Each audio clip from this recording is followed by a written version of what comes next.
Sir చెప్పండి, ప్రభుత్వ సహకారం ఏ విధంగా అందుతుంది మీకు? జాతి వచ్చే భక్తులకు ఎటువంటి హాని కలగకుండా వాళ్ళు కూడా ఇక్కడ వచ్చి మీకు ప్రతి ఏటా మీటింగ్ పెట్టుకొని స్థానిక ఎమ్మెల్యే కానీ ఇతర ఎమ్మెల్యే అందరూ కూడా వచ్చి మీటింగ్ పెట్టి ఈ కార్యక్రమంలో అన్ని పాల్గొని ఒక ఏ కార్యక్రమం రోడ్లు బాగా లేకున్నా లైట్ లేకున్నా ఏది లేకున్నా అన్ని సహకరించి అన్ని వాళ్ళు ఏర్పాటు చేస్తారు.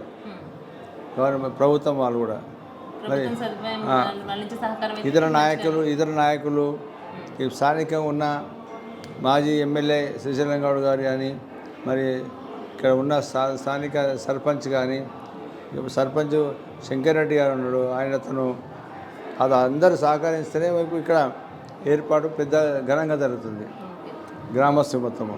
మరి మా ఆలయ కమిటీ వారు కూడా ప్రధాన కార్యదర్శి ఆర్ బాలరాజు గారు, ఈ డైరెక్టర్ జి నరసింహ గారు, మరి R Narasimha, G Narasimha, G Sattaiah, Pentareddy గారు, వీళ్ళంతా అందరు డైరెక్టర్ అందరి సహకారంతో డైరెక్టర్తో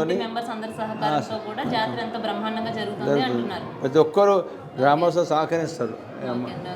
ప్రతి ఒక్కరు ఇక్కడ ప్రజల్లో చూస్తే కనుక ప్రతి ఒక్కరిలో కూడా ఎంతో సంతోషం, ఎంతో ఆనందం, చిన్నపిల్లల దగ్గర నుంచి ప్రతి ఇంట్లో అందరి ఆడపిల్లలు కానీ అందరూ వచ్చి ఏర్పాటు దావత్ చేసుకోవడం ఇది బాగుంటుంది. ఒక పెద్ద పండుగ చేసుకుంటారు. ఇంత ఇప్పుడు ఈ జాతర అనగానే చిన్నపిల్లలు సంక్రాంతి పండుగ తర్వాత ఇది పెద్ద జాతర అందరికి. సంక్రాంతి కన్నా ఎక్కువ చేసుకుంటారు, ఇంకా కనిపిస్తా ఉంది ఎక్కువ చేసుకుంటారు. పండుగను మించినటువంటి వాతావరణం కనిపిస్తుంది అన్న. Thank you sir, thank you so much అండి. మీరు వచ్చేందుకు కూడా మీకు కూడా అందరూ థ్యాంక్స్ చెప్తున్నాం.